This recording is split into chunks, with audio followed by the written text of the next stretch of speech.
Thank you so much. It is such an honor for me to begin our discussion of ethics at the end of life, which will continue into a panel discussion and a talk by Professor Jean Wu, which I'm very much looking forward to hearing. And it will also continue tomorrow during some of our case study discussions. So what I'd like to do is to talk about what we should do for people when they're nearing the end of life and what we should not do to them. So I'll be talking about ethics in very practical terms as something doctors, nurses, hospital managers, and other healthcare professionals do at work every day. But I always find it helpful to find out who's in the room. So how many of you are physicians or medical students? Okay. And how many are nurses? Some nurses, medical social workers? A few. Any other people who are clinicians, chaplains? I know there's at least one chaplain in the room. Yay. Two, good, yes. And people who work in hospitals, in non-clinical jobs, people from the hospital authority, and anyone else. There's other people with other kinds of jobs. You don't have to tell me what they are, but other sorts of things. Philosophers, I know there's philosophers in the room. So a lot of you are intimately involved or have been intimately involved with the issues I'm going to be talking about today. So let's see if I know how to advance the slide. So what does it mean to do ethics as opposed to study ethics? So we've heard different definitions of ethics today. When I'm talking about the practical applied healthcare context, we're doing ethics when we undertake critical reasoning, critical thinking about morality, right and wrong, in human conduct, including professional conduct. So not just what's the right thing for me to do as a person, but what's the right thing for me to do as a doctor, if I were a doctor. With reference to standards, sometimes it would be principles, sometimes it's the law, sometimes it's consensus around evidence. There's different ways that we can look at standards. Sometimes it's the work of other philosophers.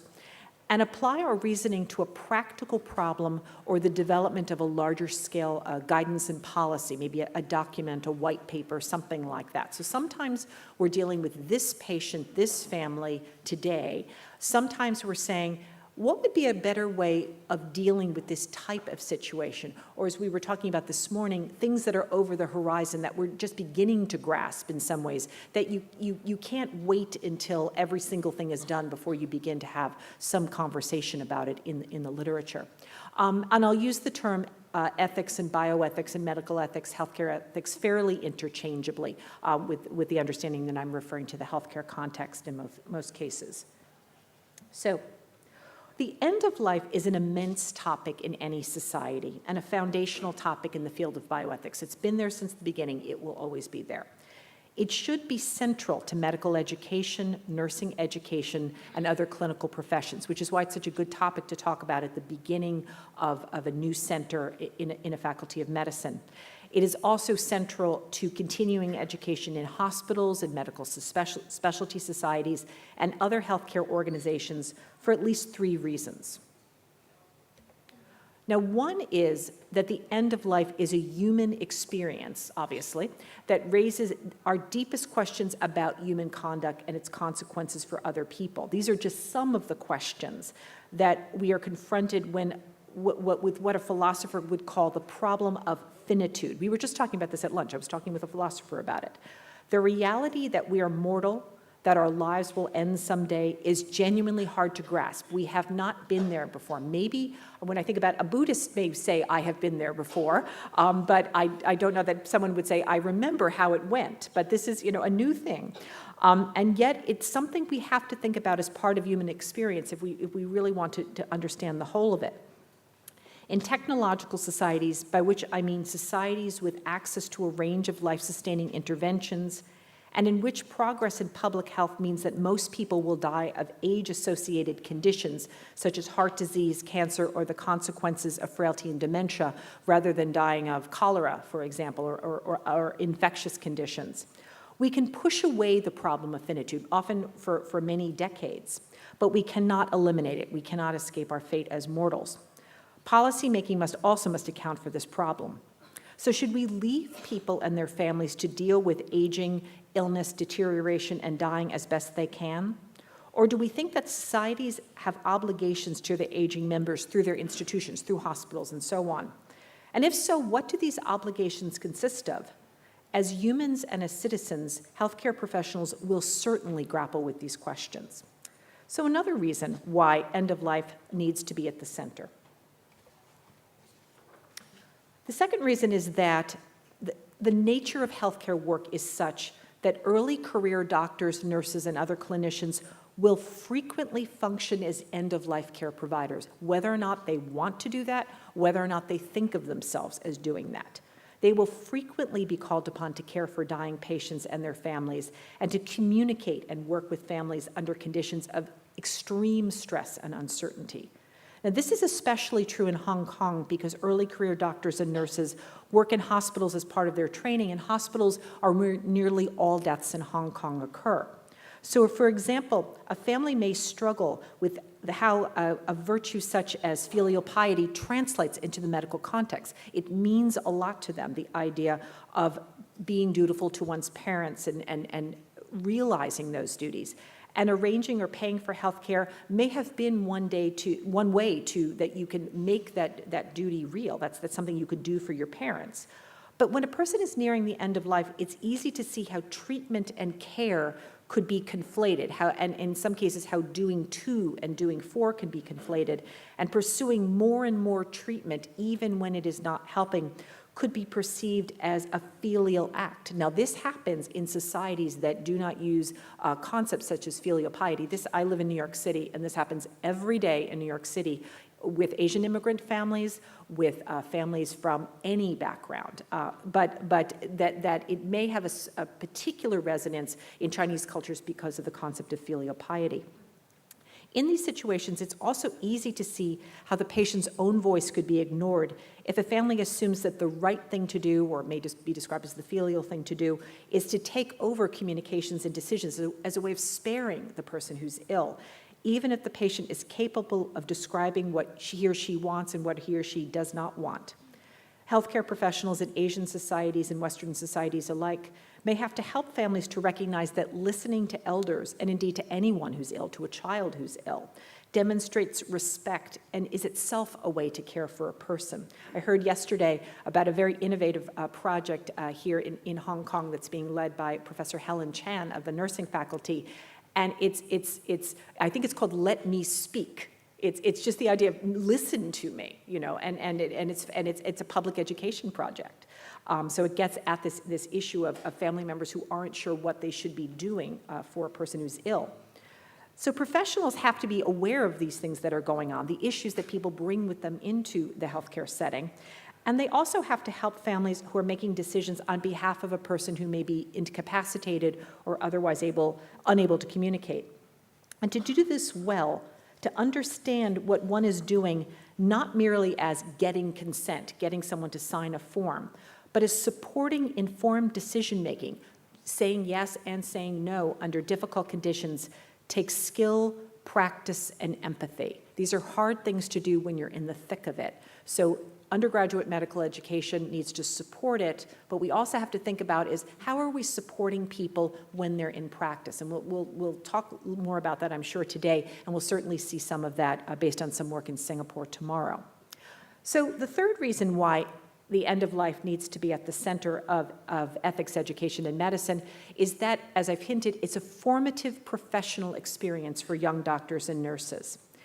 It's also, and this is also true of medical, social work, other clinical professions. Again, because death is so likely to take place in the hospitals where that day-to-day staff are those young doctors and nurses early in their careers, before they're out in a specialty practice, for example. Taking care of hospitalized dying people is part of the early career experience of learning how to be a doctor, how to function on no sleep, how to be a good professional. But how do we help students and young professionals to recognize end-of-life care not just as one disaster after another or one demanding family after another, but as part of being a good doctor, part of being a good nurse? How are we articulating that this will be part of their reality very soon? Now, we know from research that decisions about potentially life-sustaining treatments and technologies and how best to care for a person nearing the end of life as this person's condition is deteriorating are frequent sources of ethical uncertainty, emotional stress, or both among healthcare professionals. One of the best clinical ethicists I know is a psychiatrist in New York City, and she said, you don't hook doctors by talking to them about principles. You don't hook them by talking about autonomy or non-maleficence. You hook them by asking about their own sense of uncertainty and distress. When did you feel like you didn't know what the right thing to do was? When did you feel you were doing the wrong thing? And that is how you get them interested in ethics. This is true in developed Asian societies and developed Western societies alike. Longevity and proximity to the same technologies, we all have ventilators, we all have chemotherapy, create similar professional challenges and similar sources of stresses and conflict, even if we may use different vocabularies to explain them. Now, it was my great privilege yesterday to have lunch with Professor Diana Lee of the School of Nursing, and I had already prepared my slides, so I said, well, if you're here, you will get to read about yourself. She had a wonderful op-ed last month in the South China Morning Post, and she described how across societies, people tend to value having their pain relieved. People don't tend to, they may have different attitudes towards suffering, but they don't tend to value pain for its own sake, or as a very wise person I know said, there's happy pain like labor pain, when you know that the goal is a baby. But just being in pain is not of interest to many people. People also tend to value having their preferences respected. The feeling of being ignored is not a good feeling. They value being treated with dignity and in ways that support their deepest emotional ties and relationships. We know about these issues in the context of cancer care because a lot of end-of-life research has been in that context. We know less about what good end-of-life care looks like when a person is dying of heart disease, which is a major cause of death in Hong Kong as in the United States.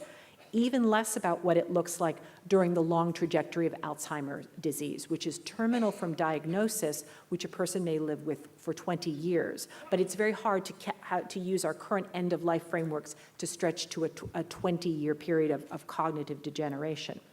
But we know enough to help students and early career professionals to become competent providers of good end-of-life care. And I'll talk more about what ethical competency means.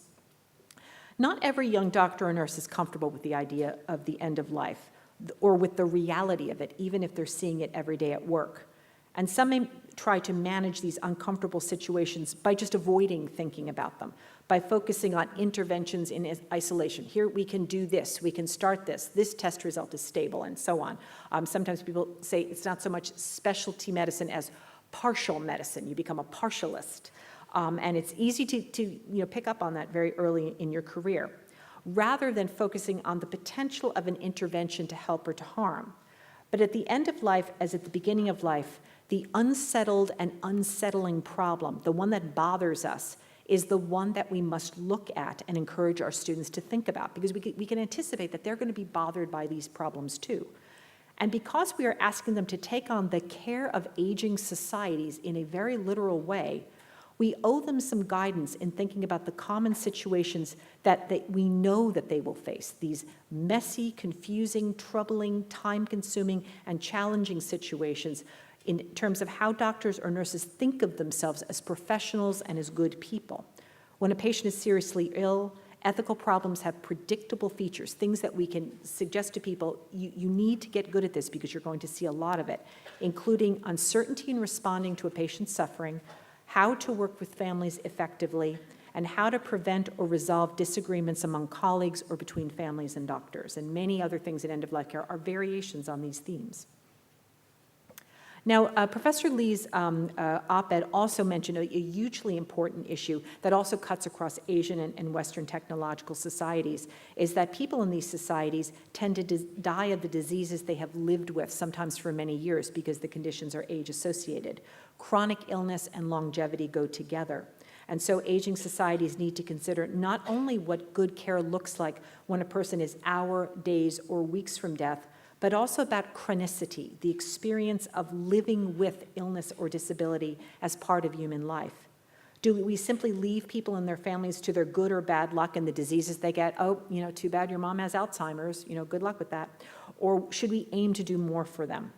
This is going to be a hugely important issue in the development of healthcare ethics in aging societies, and it's an opportunity for fresh scholarship here in Hong Kong because you have so many people already thinking about end-of-life care, geriatrics, chronic care, the relationship between social medicine and inpatient care in the context of the city itself. So there's a real opportunity to bring people together through the Bioethics Center. It's fantastic. So here's what I think of as the constellation of ethical challenges in technological societies around end-of-life care. And they are age-associated chronic progressive conditions. Okay, right there. Ready access to potentially life-sustaining interventions, uncertainty about how best to use these interventions as people age. The thing that worked for you at age 60 may not be working for you so well at age 85, but you've gotten used to it.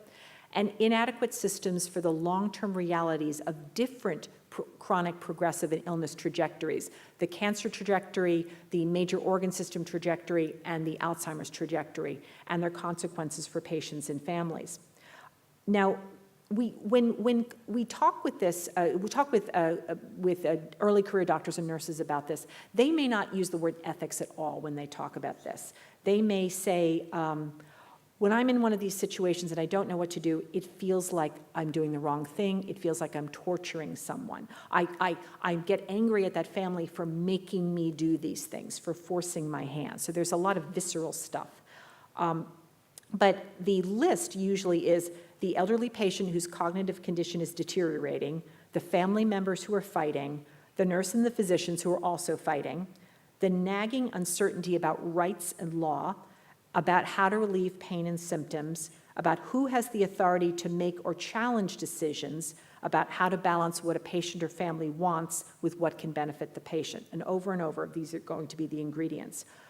As a non-clinician, I think it would be very frustrating and demoralizing to confront these same problems every day at work, every night at work. So one question I invite you to think about during this session and during the discussion and the sessions that follow is, why are the problems described in the medical, nursing, and clinical ethics literatures and by healthcare professionals themselves so often the same problems over and over again?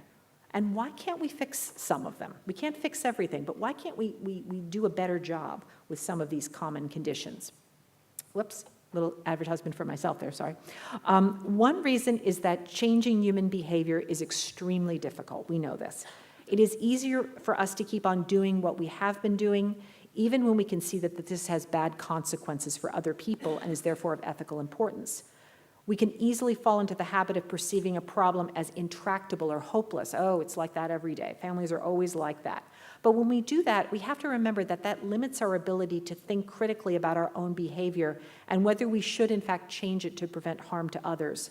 When we simply feel distressed about what happens to other people on our watch, but then stop thinking, or do not see a way from changed thought to changed action, we may miss opportunities to do good, and we may even perpetuate harm. There's a doctor at Harvard Medical School called Angelo Volandi, some of you may have heard of him, who creates short videos to help patients and their families to see and understand the consequences of medical decision-making. He was interviewed recently, and he captures this problem in his description of why he undertook this project, why he decided to make videos so people could see, if you decide for this, this is what the patients will look like. And he said, here's the sad reality. Physicians are good people. They want to do the right things. And yet all of us behind closed doors say, do you believe what we did to that patient? Do you believe what we put that patient through?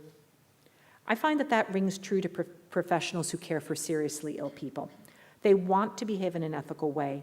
They see that their actual behavior and that of their colleagues has had bad consequences, has increased rather than relieved a person's suffering. And this is a terrible problem to have at work every day. And we know that physicians and nurses struggle with this problem at the very start of their clinical work, and some will leave the care of seriously ill people because they can't bear it. I don't think we solve this problem by suggesting that there is a single thing called a good death, as if patients can prevent our challenges by choosing to die in some right way. When Professor Lee talks about these issues, she talks about dying well as a process, a very complicated process, not this one perfect way to draw your last breath. As surgeon and medical ethicist Sherwin Newland has pointed out, the circumstances of how we die and what we die of are rarely under our control. We also do not solve this problem by suggesting that professions and specialties can be divided between caring and curing, or that one must be a specialist in palliative medicine or geriatrics to be any good at end-of-life care. The care of the dying is spread far beyond our available specialties. So any professional from any specialty can choose to communicate well or poorly, to be compassionate or to be callous, to be curious about what patients and their loved ones care about, or to be uninterested. So much of what we're exploring over these 2 days and what you will bring back to your own teaching and learning settings is how to help students and professionals to grapple with these deep human questions arising in healthcare work, to recognize the special nature of this work. It isn't like other jobs. And also to get better at caring for seriously ill and dying people. In aging societies and hospital medicine, being a healthcare professional means caring for people who are nearing the end of life. So there is a broad responsibility for hospitals as well as medical schools to help professionals become better prepared for this part of their work, and also for hospitals to be good, safe places for dying people, to excel at the care of the dying. And this means that hospital administrators and others involved in the organization of healthcare and aging societies need to figure out how to talk about these issues very openly. How do we get good at caring for dying people? And when we say that, when I put something out there like that, I also recognize that it is genuinely hard and sometimes culturally taboo to talk about death. So I'd like to suggest another way that we could get at this problem, is as a problem of safety and harm in healthcare systems. This perspective helps us to see that a dying patient at the center of a confusing or conflict-ridden situation is at risk of being harmed, whether due to unwanted treatment or the consequences of poorly informed decision-making or poorly organized care. It helps us to see that dying patients are exposed to interventions that create opportunities for medication errors, surgical errors, or other types of errors, such as miscommunication during their frequent care transitions. So whenever we think and talk about how to promote patient safety and prevent harm to patients in general, we should be thinking and talking about people who are nearing the end of life as a population of people at significant risk of medical harm, because they are a population in need of a lot of care and are very likely to be in the hospitals. One interesting way to get this in mind is to look up your mortality statistics and say, how many people died this year? How many people will die next year? And add that number together. It's a pretty large number. In the United States, it would be about 5 million people. So you're getting to a sizable population, when you're thinking about this as a safety issue. So if we reflect on how to improve care for people nearing the end of life as a problem of safety and harm, we would think about hospitals and other institutions in terms of whether they are unsafe or safe places. And we would look much more closely at interventions that are common in care near the end of life, but have greater potential to harm than to help. For example, when a person is in the end stage of Alzheimer's disease, there is immense evidence and medical consensus that a feeding tube does not benefit and may harm this person, and yet we know that this practice is still widespread. Too often we stop with a cultural explanation or a cliche for why an unsafe practice persists, as in, we value food in our culture, so families insist on feeding tubes. I have heard this all over the world, including in my hometown, because every culture values food. So that doesn't explain the complex factors that lead to the introduction of a technology that can do harm. In tomorrow's discussion of the Singapore casebook, some of us will explore just such a case and its many layers, including how people have conversations about these issues. So I'd like to turn to one recent effort to try to consolidate ethical consensus on good care near the end of life in a practical way. And it's an effort that I know a lot about because I was honored to lead the effort that led to the new edition of the Hastings Center guidelines, which came out last year. And as was mentioned in the introduction, it is being translated, I just added this, into Korean and Japanese editions. We just found out about the Japanese edition, which is very exciting. And so while this project came out of the United States, we did our best to represent international consensus wherever possible. And it has been interesting as the book has gotten out there to hear from different Asian societies, people who are grappling often with policy level issues, saying, you know, this is actually helpful to us because it consolidates a lot of things. We don't have to start from the ground. We can look at this and compare our local situation and see, you know, what our guidelines would look like. So that's very gratifying to me. This is fancier than I thought. Just to mention quickly for a bit of background, in 1987, the Hastings Center published the first set of comprehensive ethics guidelines on end-of-life care, which focused on treatment withdrawal. The first edition was very rights-focused because at that time, there were many cases of patients' rights being litigated in U.S. courts, culminating in the 1990 Cruzan decision by the U.S. Supreme Court, our highest court, which established a federal constitutional right to refuse medical treatment. The second edition explains these rights and also aims to explain the complex reality of making decisions to start, continue, or stop potentially life-sustaining treatment, and of providing good care environments regardless of whether there is a decision on the table. If a person has Alzheimer's disease, but does not have any comorbid conditions, there's not a ventilator or a chemotherapy decision on the table. It's how do you take good care of this person given their diagnosis and their prognosis and given the resources that you have. So one of the things when we were having our plenary meetings and hashing out who the new guidelines were for, we recognized that we were writing for professionals who did not necessarily view themselves as part of end-of-life care. They didn't sit at that table at lunch. They weren't reading those books. They weren't on those websites, even though they were routinely caring for patients nearing the end of life.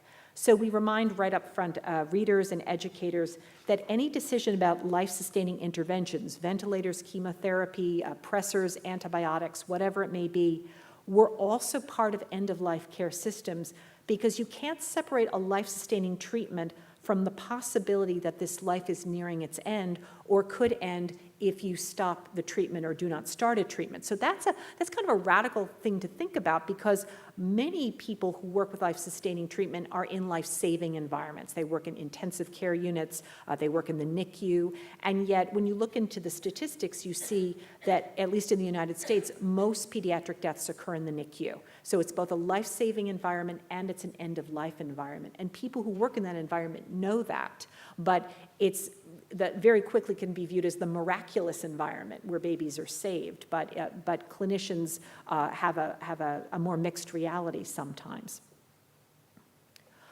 Just briefly looking at the contents of the guidelines, one of the, you know, we were sort of breaking out what were the different categories that we needed to cover, and I'm going to talk a little bit about some of these. But in addition to putting actual guidelines into place, you should do this, you shouldn't do that. We also talk about organizational systems, the fact that these aren't happening in isolation. You know, the technology isn't just floating around, but it's rooted in a place, in a hospital, a nursing home, sometimes the patient's home. We talk about social, economic, and legal realities that shape how treatment works, in many cases in ways that patients are unaware of, and sometimes doctors are unaware of. We talk about advanced care planning, advanced directives, the decision-making process. There's a big section on children, care transitions when people are moving from one place to another, the determination of death by cardiac or neurological criteria, and there's a big section on institutional policy. How do you write good rules that support good practice? We also, in the first edition, didn't have this at all. It wouldn't have been thought of at the time that this was a good, something you needed to do, was that we have a big section on communication, on how do you have these conversations? How do you talk with a patient whose condition is deteriorating? How do you talk with a cognitively impaired person or a person with a psychiatric disorder about medical decisions? How do you deal with families in the middle of an argument when a family who, you know, you have a family in Hong Kong and a family member who's living in Singapore shows up all of a sudden and says, wait a minute, that's not what we should be doing. We should be doing something else. We have another case about that in the Singapore casebook. We talk about psychological issues, hope and grief and existential distress, and how they affect how people look at medical decisions, what they think that decision will do for their emotional state in some ways. We talk about specific treatments and technologies and decisions that attach to them.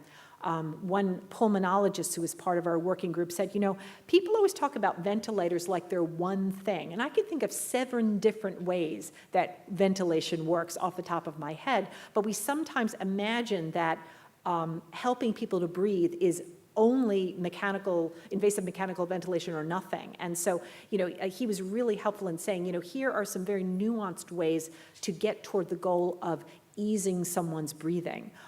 If a person has pulmonary disease or heart disease, ventilation and palliation go together. So these issues are never just about not using technology or foregoing. It's about how do we appropriately integrate things for the well-being of the patient. And we also have a section, again, for people in organizations, for managers, on how to talk about resource allocation and the cost of care near the end of life. Because money can be a difficult topic to talk about. You can talk about it in indirect ways, but sometimes you need a structured process for putting certain things on the table. So we try to offer that and be helpful. So these are the goals that we set out in the book. The first one, you know, and sometimes when people see that something's coming from an American source, they think that the first one's going to be respect autonomy or something like that. But actually, we use the word autonomy about once in the whole book. It's partially because we don't use it as much in American bioethics, as nearly as much as people think we do. But also because, as my colleague Mikey Dunn from Oxford said, autonomy is only one part of being a person. You know, you're not always just exercising, you know, your capacity for self-rule. But there's a real problem also when we suggest that autonomy means you're by yourself. People are almost never by themselves when they're near the end of life. And if they are alone, they need very special protection. That's a person who's very, very vulnerable. But all healthcare is concerned with the relief of suffering. This isn't something that the palliative care people own. So that's why that's first. Then respecting the experience of living while supporting the process of dying, a reminder that the dying person is also a living person who may care intensely about aspects of life. Promoting well-being, as we talked about at lunchtime, well-being is a very difficult concept to get a grasp on, but it's a good thing. We should be trying to promote a person's well-being, understanding that this, again, isn't always under their control. They can't just make lots of decisions and call well-being into place. It has a lot to do with the organization of their care. Respect persons. This is where autonomy is in there, that we respect people as people. We listen to them. We respect their dignity, and we try to maintain it even when they are not able to do that for themselves. We respect their relationships. We respect that people care about their family, that sometimes they may say, sometimes a person with decision-making capacity may say, look, just ask my daughter, okay? But another day they may say, no, I want to tell you what I want. And we keep that open. We're always trying to find out what the person wishes to tell us. And we may have to share that with a family who's saying, no, just talk to me. And again, this happens in Western societies as well. We respect difference. We try not to say, well, stereotyping patients and, thinking, oh, well, this is a family from X culture. That means everyone's going to want the same thing. And we try to take families and patients as individuals. We try to be fair. That's where the justice element in healthcare ethics comes in. We try to help people preserve their ethical integrity, their sense of right or wrong, knowing that the healthcare setting is not the most perfect environment to come in and have it be all about you. It really is all about the patient. So, there can be difficult issues. We see them around abortion, and we don't tend to be talking about abortion in this context, but there are sometimes people have very strong beliefs about procedures they will or will not participate in. So we need, of course, to make sure that the patient's access to care is always safeguarded. And also we talk about organizational systems, that we should be supporting good care and ethical practice, so we're not relying on every doctor to be super doctor or super nurse. Everyone, it isn't like, well, that's the good communicator. So, and then there'll be bad communication until that person comes on shift. We need our systems to respond to the fact that because healthcare is a 24/7 activity, we are going to need good care 24/7. So I thought it might be helpful, because this is a starting place for a lot of efforts to teach about end-of-life care, and also to develop guidance in one's own society, to just go over the legal and ethical consensus that exists in the United States, in part because sometimes, I mean, in the United States, people may not be aware that there's consensus on some of these issues, but also because you'll recognize some of the consensus across societies, because some of these come out of international efforts in medicine. One, as I mentioned, is that in the United States, patients with capacity have a common law and a constitutional right to refuse life-sustaining treatment. It is not about how old you are, how young you are, how sick you are. You just have a basic right to be free of a treatment you don't want. The big issue right now is around food that isn't medically supplied, nutrition and hydration versus artificial nutrition and hydration. So that's because that isn't in that treatment framework, but so that's we haven't quite got consensus on that. But these rights were established going back in the 1970s, and as I said, Kruzan wrote them into federal law. Patients who lack decision-making capacity have the same rights. That can sometimes be seen as a surprise, but a surrogate decision maker would speak for them. So that would be an advance directive, a surrogate decision maker acting as a proxy, or a process for making best interest decisions when you weigh the benefits and the burdens for a patient when you don't have reliable information about what this person would have wanted. There's no ethical difference between withholding and withdrawing life-sustaining treatment. It has been the position in the United States, because if you have a right to stop, you also have a right to not start, and vice versa. And any clinician, especially if they've been anywhere near a ventilator, will say, but withdrawing a ventilator is very different from not starting a ventilator. And in some jurisdictions, those things are given different legal status. So that's something always to work out. We've been talking with colleagues in Israel, and those two things have different legal status, so that's important.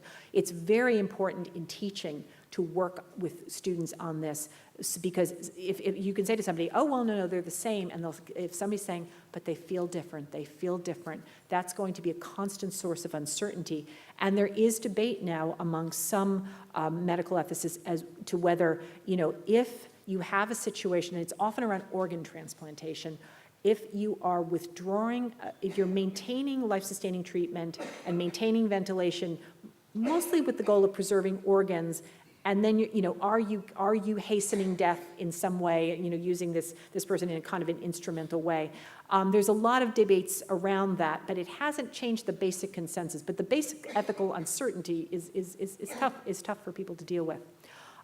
No treatment or form of care is intrinsically ordinary or extraordinary. Those are concepts that you sometimes hear in religious institutions, especially Catholic institutions, but they can be very unclear, because that word ordinary sounds like there's a group of treatments that you are everyday or simple. It can be very, very confusing.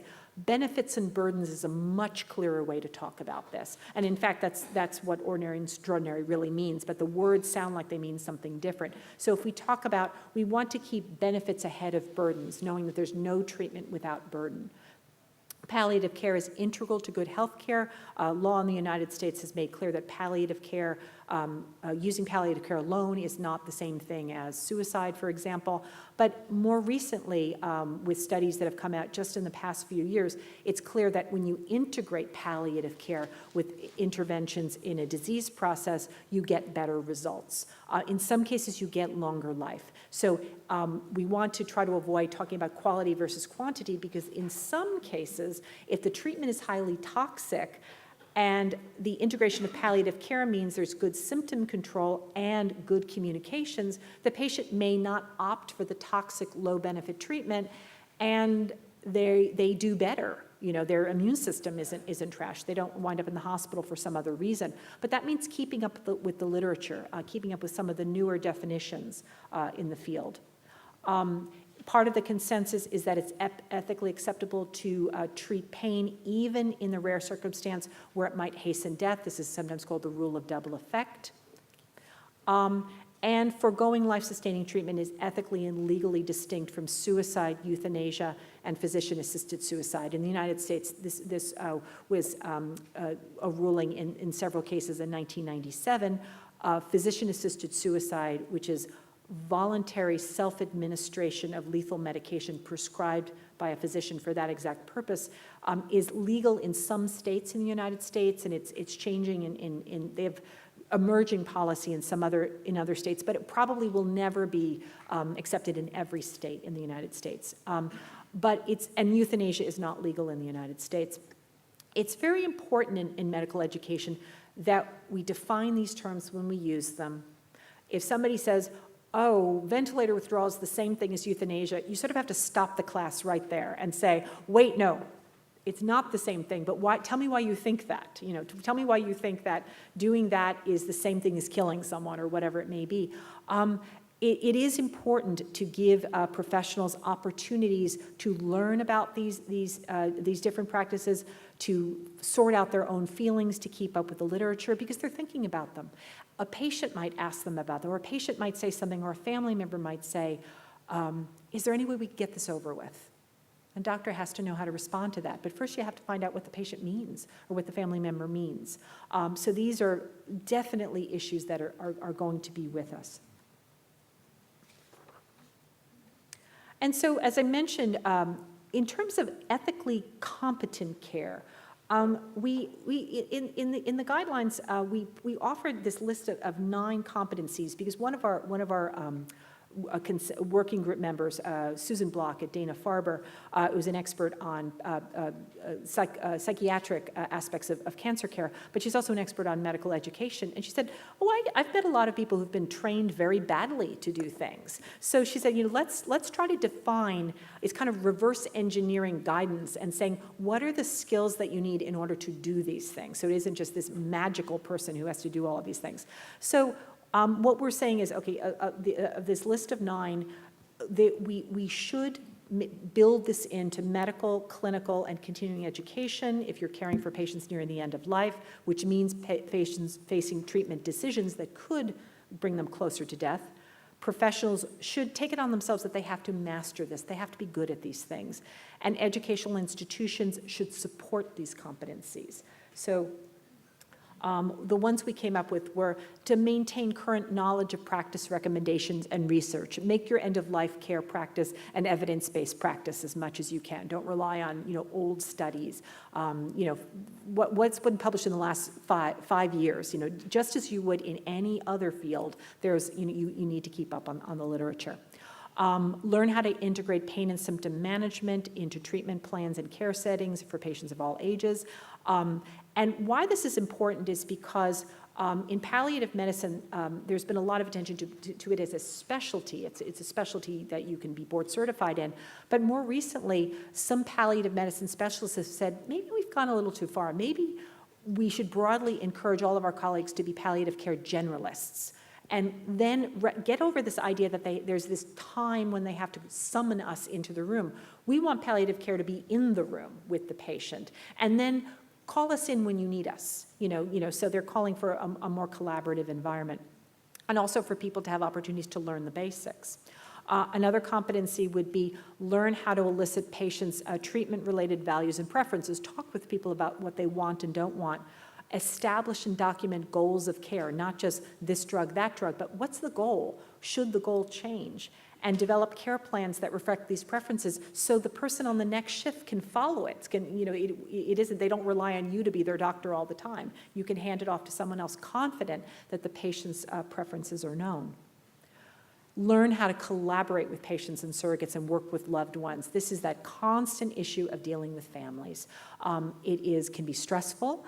The basics of conflict resolution can be very important to understand, but there's this basic idea of signaling to patients and families that there's going to be this reliable way that we're going to work together is so important.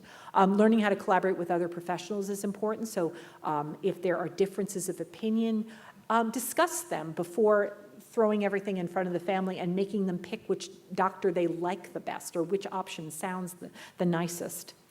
Learn about what distresses people, how people, for example, who are dying can experience grief, how families can experience anticipatory grief, and what effect that has. You may try to push death away for another day by means of saying, I don't want to make a decision about this for another day.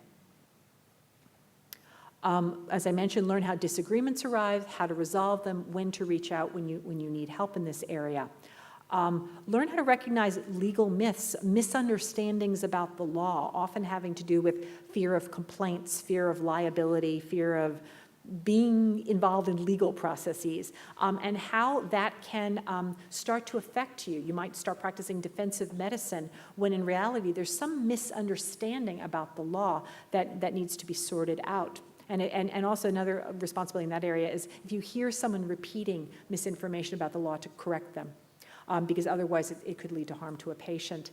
And then, of course, we want people to develop their capacity to think about this special, very difficult work that they do so that they don't burn out, so that they don't become numb, so they don't go home with a lot of distress. So I think that that's one thing that it's a little hard to tell people that they have to be reflective, but we can try to show them how to do it. And in the Singapore casebook that you'll see tomorrow, we had a lot of clinicians who were involved in that process. And some of them give us these reality checks, like saying, oh, we're so busy during the day, you better have that doctor thinking in the car on the way home because she doesn't have any time to talk about this during the day. But where are the situations where you can help people in a safe way to talk about these issues, where they don't think they're going to get into trouble for talking about difficult things? And to wrap up, I want to say something about professionals, about their hands. As was mentioned, my forthcoming book is called Should You Wash Your Hands? The idea of saying, should you try to get rid of a problem? But I've noticed that because healthcare work is hands-on work, professionals who are alive to ethical challenges notice what their hands are doing to the body of another person. A senior neonatologist describing the moment when he realized that a baby was not going to make it, described it in this way. One little bit more. He said, I look at my hands and now they're torturing a baby. Before they were helping a baby. A senior intensive care physician says that even when a patient's treatment preferences are known, it's not easy to perform interventions on a dying patient, even if the patient says, keep going. And that I remember that a physician also said, I have a young child, I think like a 5-year-old, and I have to go home and be a good parent and show that child how to be a good person. And sometimes I don't feel like I've been a good person because of what I've done. A nurse in her first year of practice, starting the night shift, sees that a patient in deteriorating condition is still a full coach. She's receiving the chart. This is going to be one of her patients. And she wonders, will I be the ones who breaks his ribs if his heart stops and CPR is initiated? And that, when she sees that, she realizes, oh, that conversation didn't happen during the day, and now I'm going to be dealing with it at night. The struggle to be a good professional, to do good work under circumstances that can be harrowing, can also touch workers' professional lives because physicians and nurses are also parents and partners. As Josie was saying this morning, what kind of person do I want to be so I'm not walling off my professional life from who I am as a person? So ethics is not the magical solution to these problems, but ethics in medical education and in healthcare organizations can and should help professionals to grapple with these challenges, to respond concretely to problems of our common humanity, and to cope with the moral uncertainty that's inherent in their work. So to wrap up this session and to start off our discussion, here's some reflection questions for you as educators and for many of you as clinicians in practice. What aspects of end-of-life care make you feel uncertain and distressed, even if you've been doing it a long time? What organizational, social, and or other factors, things that aren't purely about the patient's diagnosis, seem to contribute to these challenges, things you can't fix? What do you find challenging to explain with respect to ethics and end-of-life care? And what do you find challenging to explain with respect to the law and end-of-life care? So those are just some things that commonly come up when you're teaching in these issues. So thank you very, very much.